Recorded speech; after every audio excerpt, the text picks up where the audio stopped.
Let's explore a topic that sounds exciting, but also carries serious risk: using borrowed money to invest in the stock market. At first glance, it feels like a smart move.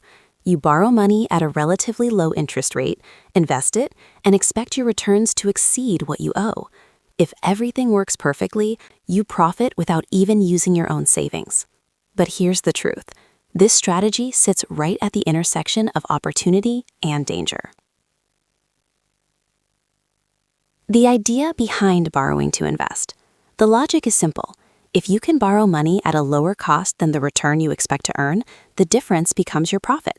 For example, borrow at 5% interest, invest in assets that return 8 to 10%. On paper, that spread looks like easy money. But real life doesn't follow perfect math. Markets fluctuate, returns are never guaranteed, and while your investment value changes daily, your debt remains fixed. Why dividend investing is often chosen. Many people who use this strategy don't go for risky, high volatility stocks. Instead, they focus on dividend-paying companies. Why? Because dividends provide consistent cash flow. Even if the stock price doesn't rise immediately, you're still receiving regular income. That income can help offset interest payments, reduce risk, provide psychological comfort. But this doesn't eliminate risk, it just changes its form. The hidden risk most people ignore. The biggest danger isn't the investment itself, it's the leverage. When you invest your own money and the market drops, you simply lose value. But when you invest borrowed money, you lose value and still owe the full amount. That's double pressure. If the market declines significantly, you could be stuck paying off debt for an investment that isn't performing. The emotional side of leverage. Using borrowed money changes how you feel about investing. Every market dip feels heavier. Every delay in growth creates stress. Instead of calmly waiting for long-term results, you may feel pressure to act quickly, often leading to poor decisions.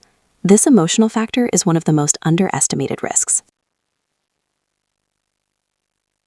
The long-term perspective. Some investors justify this strategy by focusing on the long term. They believe markets eventually recover, dividends will continue, time will smooth out short-term losses. And historically, markets have grown over time. But timing still matters. If your debt timeline is shorter than your investment horizon, you may be forced to act before your investments recover. Cash flow versus growth. There are two main ways investments generate returns: price appreciation, the value of the asset increases; income generation, regular payments like dividends.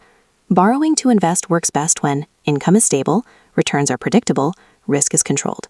But if you rely only on price growth, the uncertainty increases dramatically. When this strategy might make sense. Using borrowed money to invest isn't always wrong, but it's not for everyone. It may be considered when you have strong financial stability, your income comfortably covers repayments, you fully understand the risks, you are investing in relatively stable assets. Even then, it requires discipline and careful planning. When it becomes dangerous. This approach becomes risky when you're chasing quick profits, you don't have emergency savings, you rely on market timing, you underestimate volatility.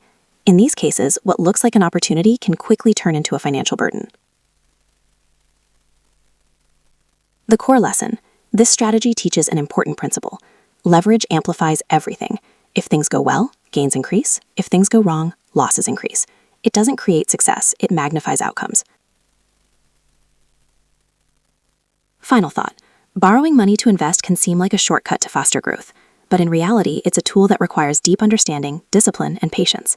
For most people, building wealth steadily with your own money is safer, simpler, and more sustainable. Because in the end, financial success isn't about speed, it's about consistency and control.